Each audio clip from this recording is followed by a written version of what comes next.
Regina, President of Forge Wealth Management, and welcome to our Women in Wealth series. Today, we have a new friend with us. And Gwen, can you tell us who you are, what you do, and what you love about what you do? Hi, I'm Gwen Sadowski, and I am the co-founder and CEO of Steadfast Service Dogs, a nonprofit that helps provide service dogs to people who otherwise wouldn't be able to afford them. So we actually purpose breed our dogs, raise them with early neurological stimulation. We match them to handlers who are in need of service dogs, and we do all of the training. And the thing that makes us different from most service dog training organizations is that we don't make our decisions on our handlers based on financial resources.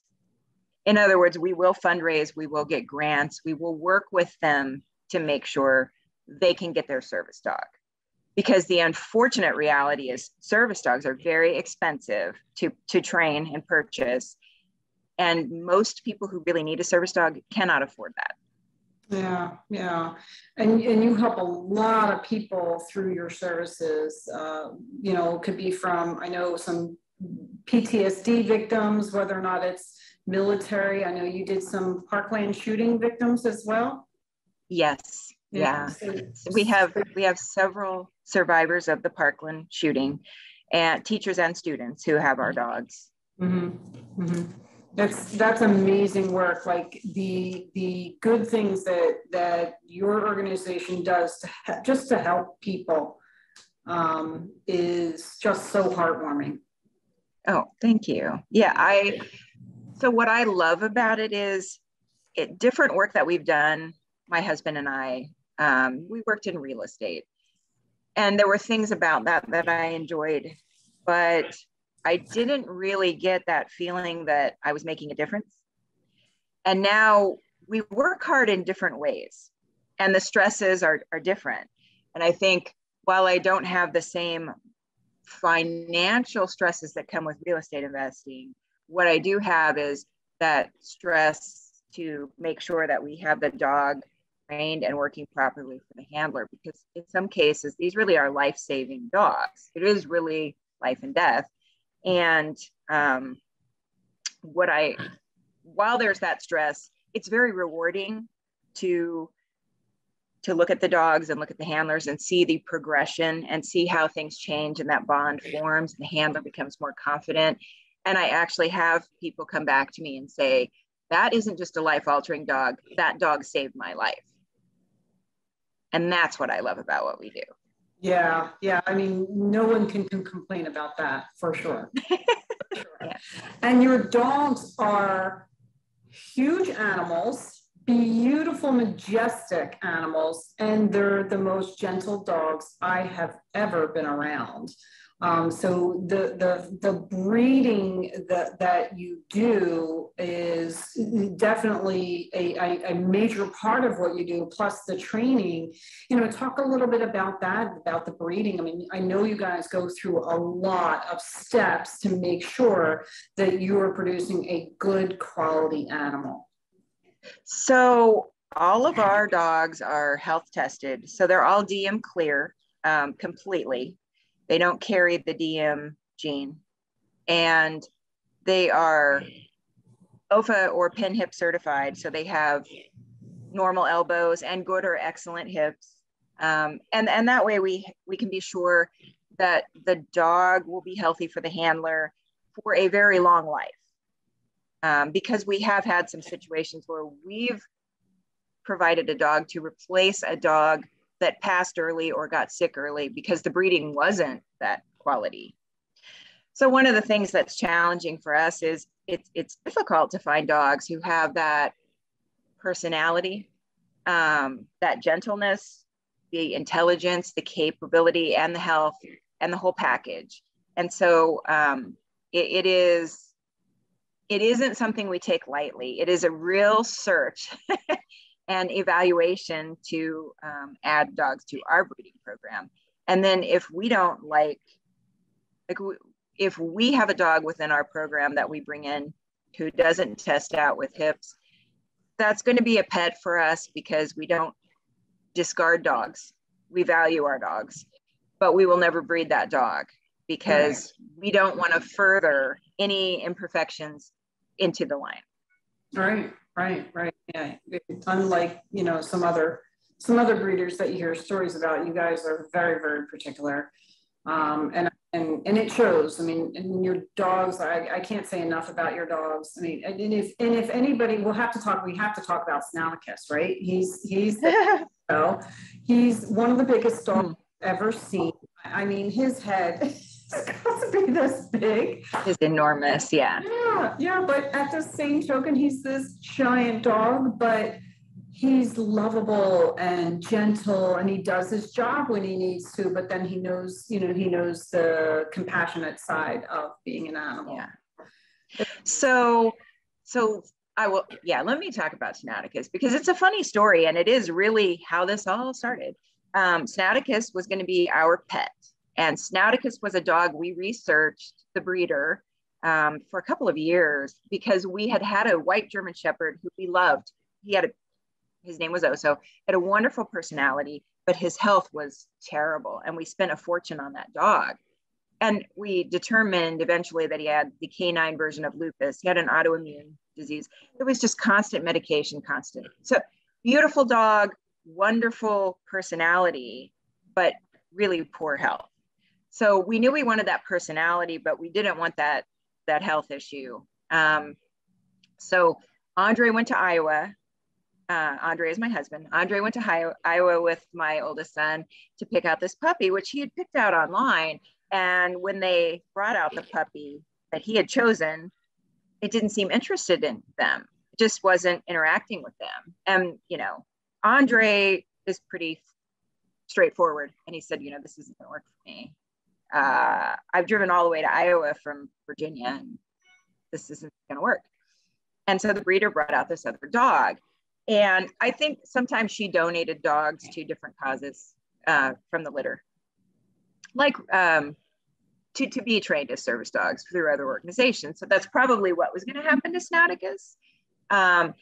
Snouticus had a bent tail. His tail was bent in the womb. So he wasn't a perfect specimen physically for that reason. So when she brought out Snouticus and she said, no one wants this dog. And, of course, Andre said, what's wrong with him? He lists these, is he unfriendly? Is he, not intelligent? Is he, is there anything wrong? No, his tail was bent in the uterus and he has a 90-degree angle in his tail. Nowadays, with all the fur on his tail, you cannot tell that there's a bend in the tail. You can't tell that deformity. And it isn't a genetic deformity, right? But, at the time, Andre was thinking this dog, because Snouticus, of course, came out and he was friendly and confident. And he went to both of them and sat in their laps, licked their faces. And they're like, this is our dog, right? He was never going to leave the family farm. He wasn't going to do anything. He didn't intend to breed because, it's frankly a mess. Breeding is difficult and time consuming and messy. And that wasn't something we were going to do. But very early on in his puppyhood, we started to notice something about Snouticus that was very different. And he just seemed to almost have an empathy. And then my husband has a background in law enforcement, and he suffers from PTSD. And so he had some of those issues, not enjoying being in public, really having anxiety about social situations. And what I started to notice was when he went out in public with Snouticus, he came home in a much better mood. And so we broached that topic, and he had done some research on PTSD dogs, which was a fairly new concept at the time. And he thought, well, I know how to train dogs. Let's see if I can train my dog up to do some of these things. And that is how it all began, because Snouticus was so easy to train and it was so natural. And that handler bond was so tight. And then now the two of them are inseparable. They go everywhere together. And Snouticus is a very well-trained service dog he's unflappable. So he is really the base of our line. And after months of arguing, because I did not want to breed dogs, first, it's unpopular, right? Yeah. Because there are dogs in shelters, and that is not a popular thing.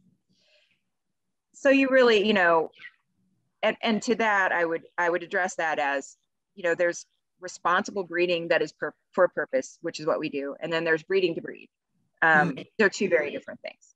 Yeah. But I didn't want to do that. I knew it was going to be messy. I knew it was going to be time consuming, and I didn't see how that was going to fit into our life, because at that point I didn't see us taking this detour down the we're going to do service dogs for a living plan. You know, this was going from a pet to what are we doing here? But what we found in the first litter is that those characteristics in Snouticus that made him so special carried forward into the puppies. And so at that point, from that litter, we donated a dog to a service dog organization. And we had a young Marine purchase one of the dogs.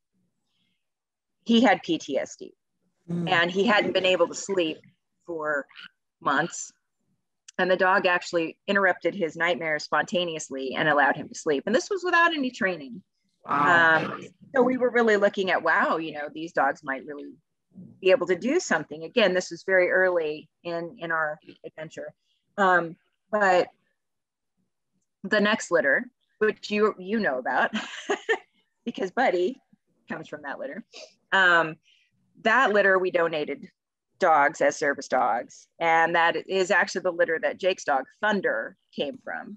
Yeah. Right. And we started to, you know, consistently we're producing these dogs that have these capabilities to learn task training, to have that emotional bond with their handlers, and to, again, with a service dog, you do have to train them. It's not just spontaneous. But what we see in these dogs is they will spontaneously start to do some of these tasks that their handler needs because they pick up on the need because of the bond that they have.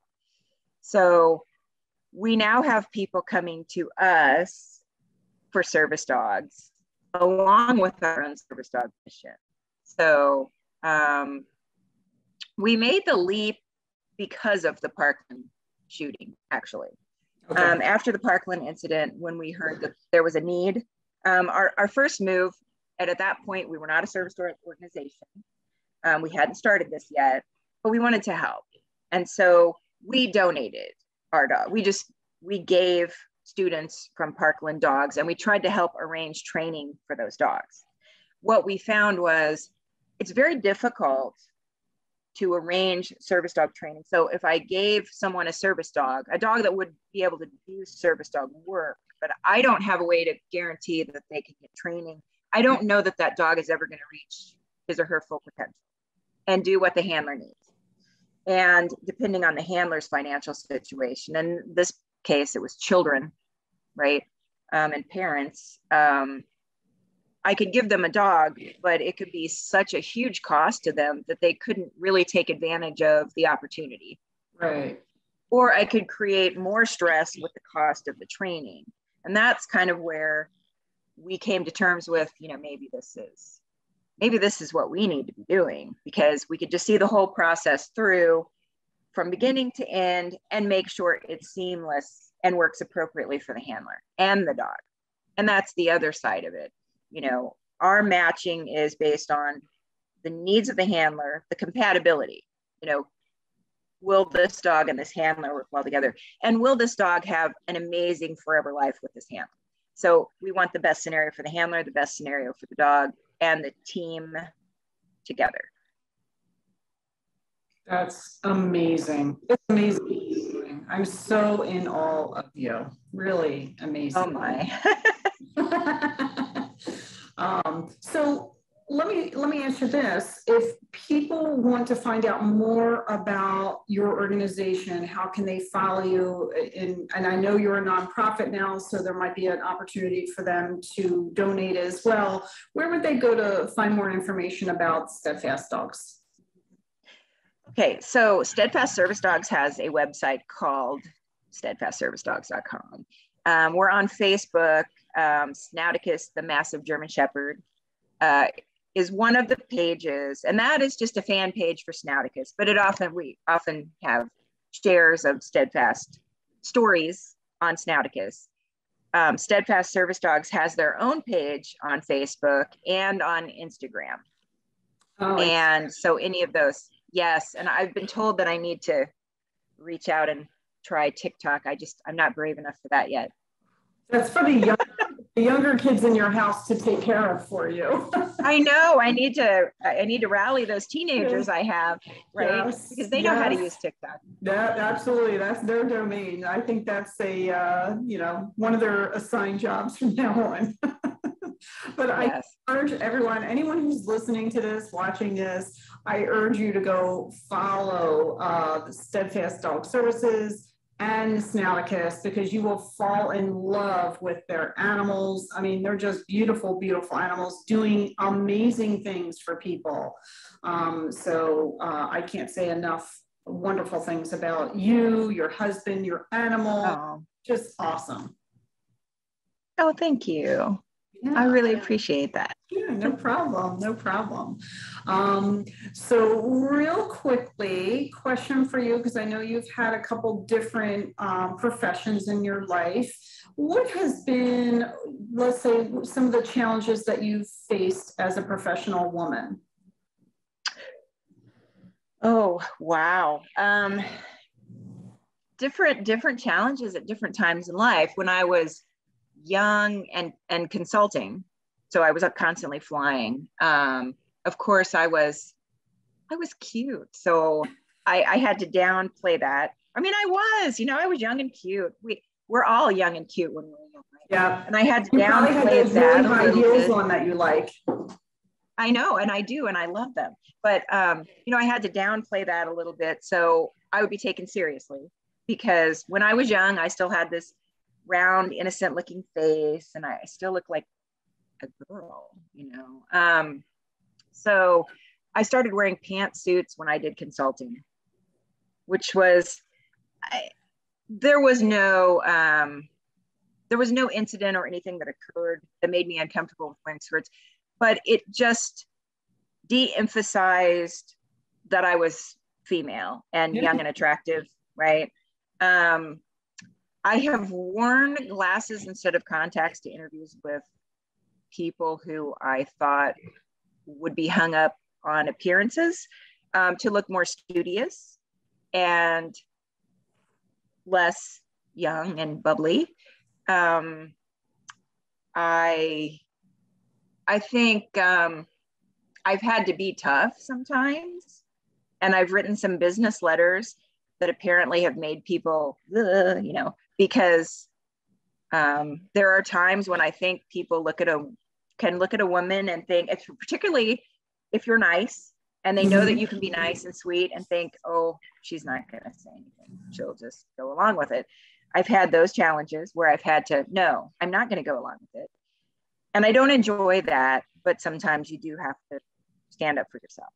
Yeah, yeah. And then the last challenge here, transitioning to the lifestyle we have now, is, and this is something, it's a point of wisdom, I think.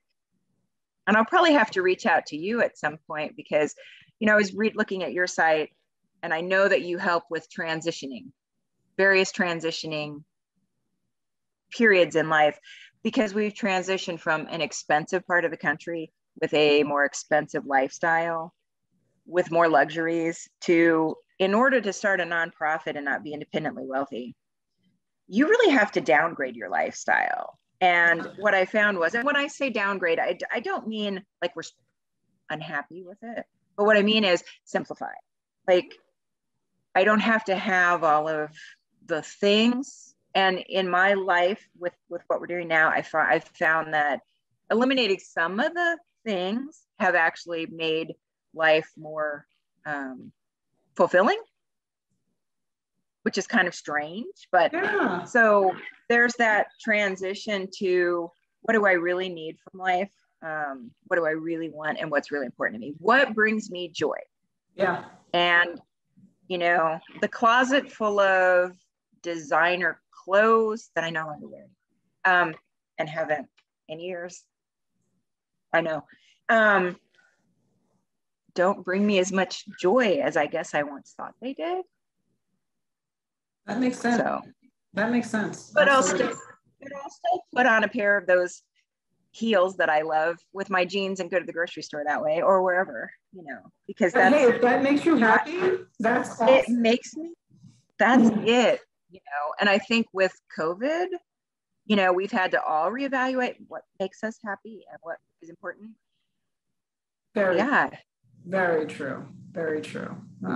Now, I know you're, you know, in the process of building up this nonprofit, so it's a lot of work and it's going to be your, you know, your next future. But if you had to take, you know, a vision down the road, what would you see as your retirement vision? Okay, so my hope for the nonprofit is that we can grow, but at a rate that we keep the level of competency and success that we've had with the dogs, because I don't want to grow so fast that we let things slide. Right. So it has to be very slow growth, and it has to be bringing on people into the organization who care as much as we do about how the dogs are raised, how they go out with handlers, how they're trained. So it isn't going to be easy to accomplish that, but it'll be slow growth. But I hope to be able to hand this off at some point in the future to people with the same love of the mission and get to have a seat on that board, you know, and help guide it. And then what I'd really like to do, because the byproduct of this for me has been, I write a lot of advocacy letters for our handlers. I do a lot of advocating because a lot of people don't understand ADA regulations, a disabled person's ADA rights to their service dog under the ADA guidelines. It's such an unknown that people violate those rights quite frequently in schools and businesses and living arrangements. And I'm constantly, this is nothing I did not expect. I am constantly having to intercede on the behalf of our handlers. So I can picture myself and my love of writing, probably doing more writing about this, about our experiences, about what needs to happen. And I still want to go back and get a master's in neuroscience because I really want to be able to understand and articulate what makes this all work. I mean, I know to see that bond, how the dog works, how the handler works, and how it all clicks. But I'd really like to know on a neurological level why it works so well and why certain things just make it click and other things don't. Wow. And I know that seems... That's impressive. That's a tall order. You got a long list of things you want to do. That's great. Good for you. Good for you. Well, thank you so much for joining me. I really appreciate your time. I appreciate all that you're doing within the dog world and, you know, helping people who do need service dogs. So keep up the great work that you're doing. And I can't wait to keep following you on Facebook and Instagram. Oh, thank you. I really appreciate it. Yeah. Thank you, awesome. Regina. Yeah, no, I'm glad to have you. And I want to thank everyone else for watching our Women in Wealth series. We are so grateful to have you as well. And again, Regina McCann-Hess, president of Forge Wealth Management. I can be followed on social media, Facebook, Twitter, and YouTube at Forge Wealth. On LinkedIn, I'm Regina McCann-Hess, and my website is forgewealth.com. Thanks for joining us.